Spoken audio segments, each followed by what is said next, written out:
When we were little kids, Daddy, Papa O to the grandkids, who worked for National Cash Register, NCR, would have to go out of town for training on new equipment.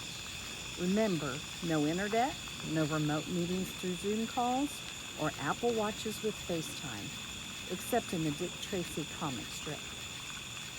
Ma, Grandma Wheeze to the grandkids, did not like it when Papa O was gone and was a little scared, especially at night. She lived with her mom and dad, Grandma and Pa Summers, until she married Daddy at 19 years old. So she never lived alone her entire life. I do not know if it made it better or worse that we lived in a house on 30 acres and not in a subdivision. Our nearest neighbor was a half-mile away, and there were no street lights, so when it was dark outside, it was very dark. There were no cell phones. Our only phone was avocado, rotary dial, and attached to the kitchen wall. There was a coiled cord that attached to the receiver, the part you hear somebody talking to you, and the transmitter, the part that you talk into. Aunt Gussie had a very long cord so she could walk around the house and talk, but ours was only stretched about 4 feet. At the time, I really did not know that Mom was scared to be at the house with 4 little kids at night without Daddy. I did not think about being scared since Ma was there.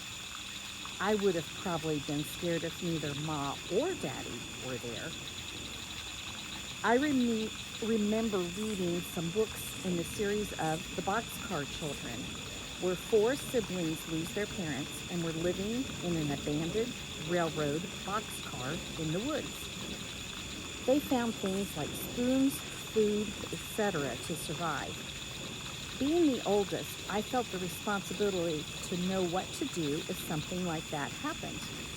I never read the books at the end of the series that talked about the 4 kids finding their grandfather. That would have been a happier ending. In my mind, the 4 grew up parentless and homeless in the woods. That scared me a little bit. Now, I am not scared without Ma and Daddy, but I do wish they were here. One time, when Daddy was away at NCR training, all his kids were asleep in bed.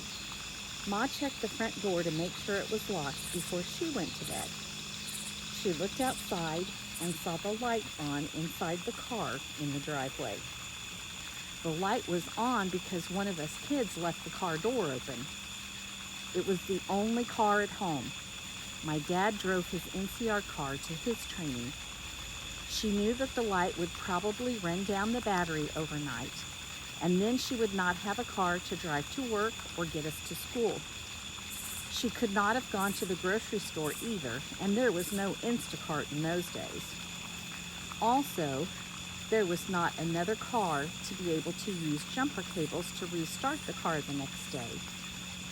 Even if there had been another car, I do not think Ma would have known how to jump-start the car, since Daddy always took care of those things.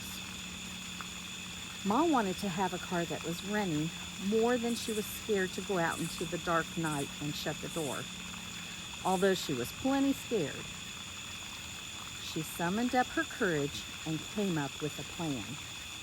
She was going to leave the front door of the house open when she ran out to slam the car door, then run back into the house and shut the front door as fast as she could. She executed her plan, ran out of the front door, had her hand on the car door, and that is when the raccoon jumped out of the car right at her.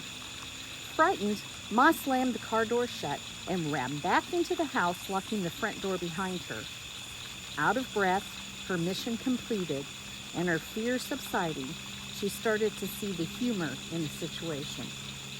Ma enjoyed telling the story on herself and laughing.